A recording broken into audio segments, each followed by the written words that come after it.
ሀራምቤ ሬዲዮ 98.7 የመጋቢት 10 2018 የሰዓቱን ዜና ይዘን ቀርበናል። ዜናዎቻችንን ጨምሮ የተለያዩ ዕለታዊ ዝግጅቶቻችንን በዌብሳይታችን www.radioharambe.com በኩል በቀጥታ ስርጭት እንድትከታተሉ እየጋበዝኩ ለሰዓቱ ልንነግራችሁ ከመረጥንላችሁ ዜናዎች መካከል ዋና ዋናዎቹን እናስቀድም። በአዲስ አበባ በ6 ወራት ውስጥ ከ5800 በላይ ፍቺዎች ስለመመዝገባቸው፣ ብሔራዊ ባንክ 25 የሚሆኑ ንግድ ባንኮች መቀጠል የሚያስችላቸው ቁመና ላይ አለመሆናቸውን ስለመግለጹ፣ የነዳጅ አቅርቦት ለህዝብ ትራንስፖርትና ለጸጥታ አካላት በቅድሚያ እንዲሰጥ ስለመታዘዙ፣ ድርጅቱ ላለፉት 30 ዓመታት ከ1000 በላይ ለሚሆኑ ህጻናት ነፃ የልብ ህክምና ማድረጉን ስለመግለጹ ከሀገር ቤት፣ ሩዋንዳ ብሪታንያን በዓለም አቀፍ ፍርድ ቤት ስለመክሰሷ ከአፍሪካ፣ ፊፋ የኢራንን ጥያቄ ውድቅ ስለማድረጉ ከዓለም አቀፍ። አድማጮች እነዚህንና ሌሎች ከሀገር ቤት ከአህጉርና ከዓለም አቀፍ የተውጣጡ ዜናዎችን የሀገር ቤቱን በማስቀደም ትንሳኤ አበበ አስደምጣቸዋለሁ።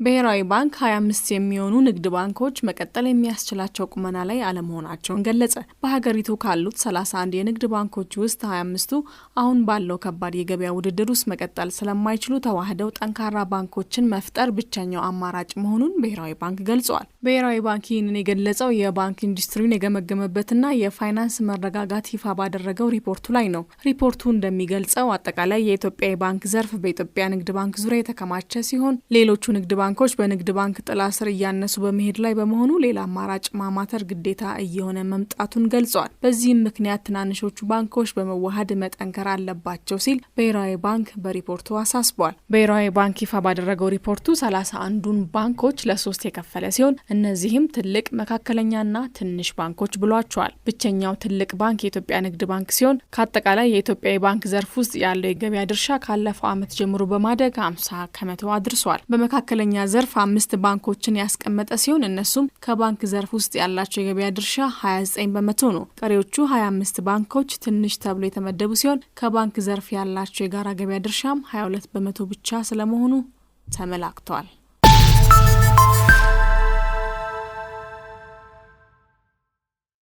የነዳጅ አቅርቦት ለህዝብ ትራንስፖርትና ለጸጥታ አካላት ቅድሚያ እንዲሰጥ ታዘዘ። የኢትዮጵያ ነዳጅና ኢነርጂ ባለስልጣን የነዳጅ አቅርቦት ለህዝብ ትራንስፖርትና ለጸጥታ አካላት ተሽከርካሪዎች በቅድሚያ እንዲሰጥ ለነዳጅ ኩባንያዎችና ለማደያዎች ጥብቅ ትዕዛዝ አስተላለፈ።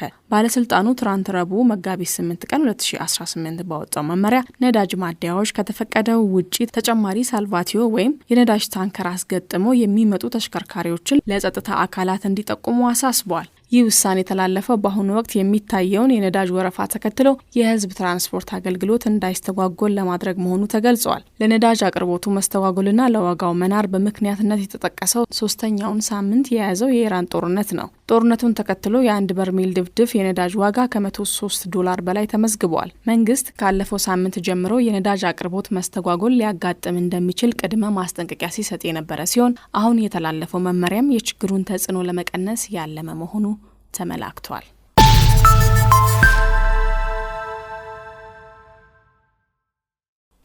አብን የታጣቂ ቡድኑን መግለጫ ተቃወመ። የአማራ ብሔራዊ ንቅናቄ ፓርቲ አብን ከአማራ ህዝብ ጠላት ጋር አብረዋል ያላቸውን የፋኖ ታጣቂ ቡድን አፋሃድ ከቀናት በፊት ያወጣውን መግለጫ በምንም መመዘኛ ተቀባይነት የለውም ብሏል። የአማራን ማህበረሰብ ህልውና አደጋ ላይ ጥሎ ለህዝብ ነው የምታገለው ማለት ተቀባይነት የለውም ያሉት የፓርቲው የሰው ኃይል አስተዳደር ኃላፊ አቶ ኤርሚያስ ተገኔ በፋኖ ስም በክልሉ ውስጥ እየተንቀሳቀሱ ነገር ግን የትህነግን አጀንዳ የሚያራምድ ነው ያሉትን ታጣቂ ቡድን ምርጫውን አስመልክቶ ያወጣው መግለጫ ቅቡልነት የሌለው ነው ብለውታል። አክለውም የአማራ ህዝብ በተለይም ላለፉት 3 ዓመታት የደረሰበት ሰቆቃ ሊበቃው ይገባል በማለት ታጣቂ ቡድኑ ከዚህ አይነት መሰል እንቅስቃሴ እንዲቆጠብ አሳስበዋል። የአማራ ፋኖ ህዝባዊ ድርጅት አፋሃድ ከቀናት በፊት ባወጣው መግለጫ ቀጣዩን 7ኛ ዙር ጠቅላላ ምርጫ ላይ የሚሳተፉ በተለይም ለአማራ ህዝብ እንቆማለን የሚሉ ወገኖች በምርጫው ሊሳተፉ አይገባም፣ የሚሳተፉ ከሆነ የህዝቡ ጠላት ናቸው ማለቱ ይታወሳል። ከሚያዝያ 2015 ጀምሮ በክልሉ የተቀሰቀሰው ግጭት ከነጠቀው ህይወት ባሻገር ነዋሪዎች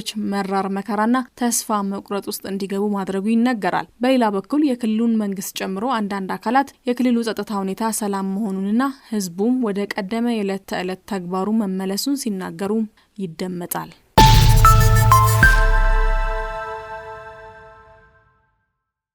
ባለፉት 6 ወራት ውስጥ ከ5800 በላይ ፍቺዎች ተመዘገቡ። በአዲስ አበባ ከተማ ባለፉት 6 ወራት ውስጥ 19800 ጋብቻዎችና 5805 ፍቺዎች መመዝገባቸውን የከተማዋ የሲቪል ምዝገባና የነዋሪነት አገልግሎት ኤጀንሲ አስታወቀ። የፍቺው ቁጥር ካለፈው ዓመት ተመሳሳይ ወቅት ጋር ሲነጻጸር የ2000 ብልጫ ያሳየ ሲሆን ለምዝገባው መጨመር የተለያዩ ማህበራዊ አገልግሎቶችን ለማግኘት የፍቺ ማስረጃ እንደ ቅድመ ሁኔታ መጠየቁ በምክንያትነት ተጠቅሷል። የህግና ማህበራዊ ጉዳይ አማካሪዎች እንደሚሉት በትዳር ውስጥ የሚታዩ ችግሮችን በቸልተኝነት ማለፍ ለፍቺው መበራከት ዋነኛው መንስኤ ሆኗል። ፍቺ የቤተሰብን መዋቅር የሚንድና በህፃናት ስነልቦና ላይ አውዳሚ ተጽዕኖ የሚያሳድር በመሆኑ ተጋቢዎች ትዳር ከመመስረታቸው በፊት በቂ የቅድመ ጋብቻ ዝግጅት ሊያደርጉ እንደሚገባ ባለሙያዎች አሳስበዋል።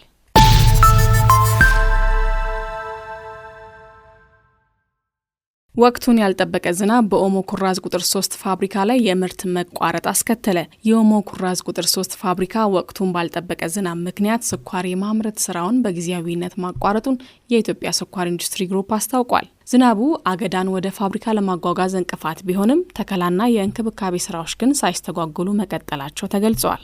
ፋብሪካው በቀጣይ ደረቅ ወቅት ሲመጣ ወደ ምርት እንደሚመለስና ቀሪውን 2000 ሄክታር አገዳ በመፍጨት ዓመታዊ እቅዱን ለማሳካት እንደሚሰራ አመላክቷል። የኦሞ ኩራዝ ቁጥር 2 እና ቁጥር 3 ስኳር ፋብሪካዎች በዘንድሮ የምርት ዓመት እስካሁን ከ284000 ኩንታል በላይ ስኳር ማምረት ችለዋል። በተያያዘ ዜና የአርጆ ዲዴሳ ስኳር ፋብሪካ በቅርብ ሳምንታት ውስጥ ምርት እንደሚጀምር የተጠቆመ ሲሆን ወንጂ ሸዋ፣ መተሃራና ፊንጫ ስኳር ፋብሪካዎች ደግሞ መደበኛ የምርት ስራቸውን በማከናወን ላይ ይገኛሉ ተብሏል።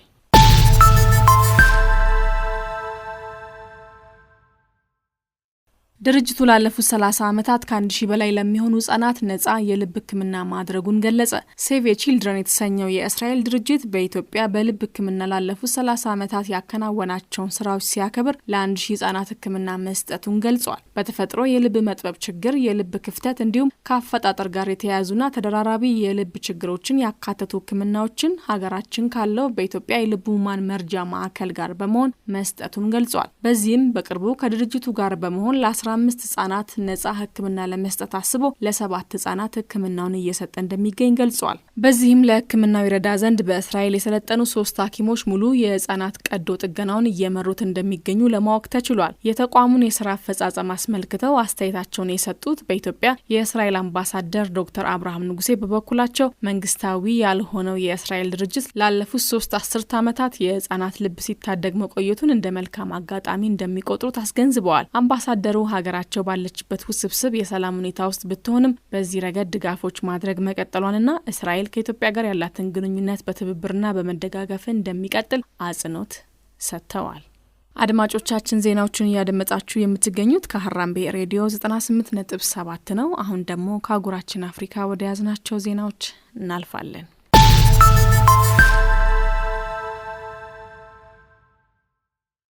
ሩዋንዳ ብሪታንያን በዓለም አቀፍ ፍርድ ቤት ከሰሰች።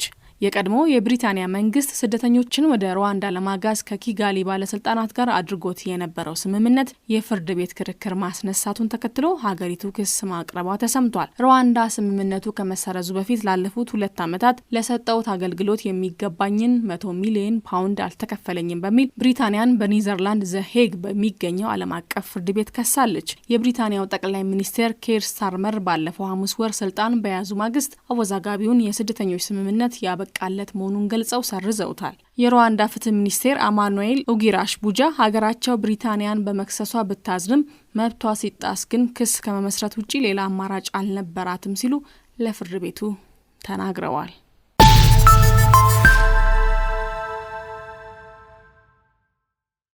ዴኒስ ሳንሱ ንጌሶ የኮንጎ ፕሬዝዳንታዊ ምርጫን በከፍተኛ ድምጽ አሸነፉ። በሪፐብሊክ ኮንጎ በተካሄደው ፕሬዝዳንታዊ ምርጫ ዴኒስ ሳንሱ ንጌሶ 94% ድምጽ በማግኘት ማሸነፋቸው ተገለጸ።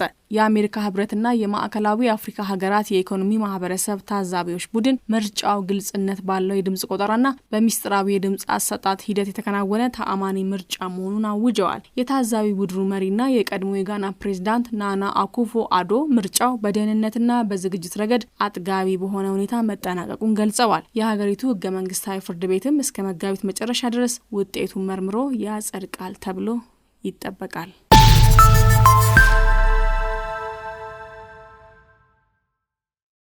ወደ ዓለም አቀፍ ዜና ስናልፍ ፊፋ የኢራንን ጥያቄ ውድቅ አደረገ።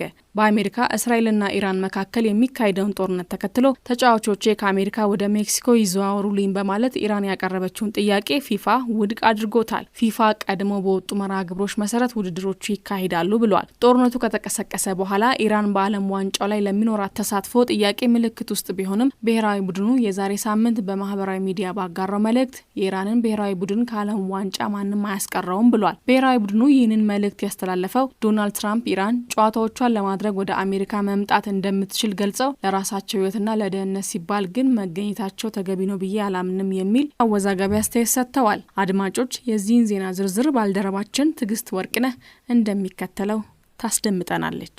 የኢራን እግር ኳስ ፌዴሬሽን ኃላፊ መህዲ ታጅ ሰኞ ዕለት በማህበራዊ ሚዲያ ባስተላለፉት መልእክት ትራምፕ የኢራን ብሔራዊ ቡድንን ደህንነት ማረጋገጥ እንደማይችሉ በግልጽ ተናግረዋል። በዚህ ሁኔታ ወደ አሜሪካ አንጓዝምም ብለዋል። መህዲ ታጅ ኢራን የዓለም ዋንጫ ጨዋታዎቿን ሜክሲኮ ላይ እንድታደርግ ከፊፋ ጋር እየተደራደሩ መሆኑንም ተናግረዋል። በሜክሲኮ የኢራን አምባሳደር አቡልፋዝል ፓሳን ዲዴህ ሰኞ ዕለት በሰጡት መግለጫ ዋሽንግተን ለኢራን ልዑክ ቪዛ በመስጠትና የሎጂስቲክስ ድጋፍ በማቅረብ ረገድ ትብብር እያደረገች አለመሆኗን ጠቅሰው ድርጊቱን ኮንነዋል። አምባሳደሩ አሜሪካ ለዓለም ዋንጫው ተሳታፊዎች መስጠት የሚገባትን ዲፕሎማሲያዊ ግዴታ እየተወጣች አይደለም የሚል ቅሬታ እያቀረቡ ፕሬዚዳንት ትራምፕም ለሕይወታቸውና ደህንነታቸው ሲባል ባይገኙ መልካም ነው እያሉ ፊፋ አሜሪካ ላይ ያላትን የውድድር መርሃ ግብር አልቀይርም ማለቱ ስጋት ጭሯል። ፊፋ ቀድሞ በወጡ መርሃ ግብሮች መሰረት ውድድሮቹ እንደሚያካሂድ ምላሽ ከመስጠት ባለፈ ኢራን ባነሳቸው የደህንነት ጥያቄ ላይ እስካሁን አስተያየት አልሰጠም። የ2026ቱ የዓለም ዋንጫ በታሪክ ለመጀመሪያ ጊዜ በሶስቱ ሀገራት ማለትም በአሜሪካ፣ በሜክሲኮና በካናዳ በጋራ አዘጋጅነት ይካሄዳል። የሜክሲኮ ፕሬዝዳንት ክላውዲያ ሼምባ በሰጡት መግለጫ ሀገራቸው የኢራንን የመጀመሪያ ዙር ጨዋታዎች ለማስተናገድ ዝግጁ መሆኗን ገልጸዋል። የፊፋን ውሳኔ ግን እንደሚጠብቁ አስታውቀዋል። ምድብ ማጣሪያዋን በአንደኝነት በማጠናቀቅ የዓለም ዋንጫውን ትኬት የቆረጠችው ኢራን የደህንነት ስጋቷ ተቀርፎ ወደ ውድድሩ መድረክ የምትመጣ ከሆነ ሶስቱንም የመጀመሪያ ዙር ውድድሮቿን አሜሪካ ውስጥ ነው የምታካሂደው። ከኒውዚላንድና ከቤልጂየም ጋር ያላትን ጨዋታ በሎስ አንጀለስ፣ ከግብጽ ጋር ደግሞ ሲያትል ላይ። ፊፋ ጨዋታው ከአሜሪካ ይወጣም ብሎ ከጸናና ኢራን አሁንም አልሄድም ካለች በሶስቱም ጨዋታዎች 3-0 እንደተሸነፈች ተቆጥሮ ከውድድሩ ልትሰናበት ትችላለች። ለቀጣዩ ዓለም ዋንጫ እንዳትሳተፍም እገዳ ሊጣልባት ይችላል። ችግሩ የኢራን ሳይሆን ደህንነቷን ማረጋገጥ ያልቻለችው የአሜሪካ ነው የሚሉ አስተያየት ሰጪዎች የደህንነት ዋስትና ያልተሰጠውን ሀገር ሳይሆን ይሄን አሟላለሁ ብሎ ውድድሩን ያዘጋጀው ሀገር ነው መቀጣት ያለበት የሚል መከራከሪያ ያቀርባሉ።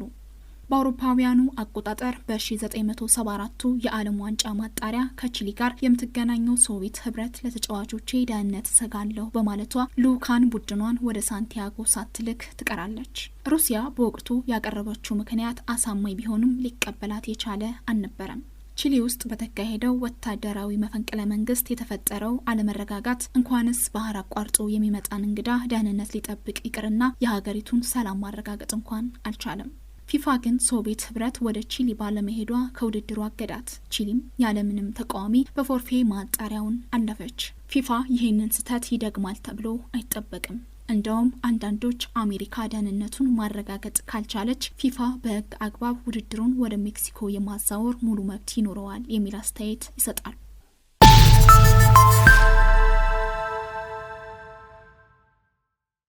አድማጮቻችን፣ ዜናዎቹ አብቅተዋል። ከመሰናበታችን በፊት የነገርናችሁን የዜና ርዕሶች እናስታውሳችሁ።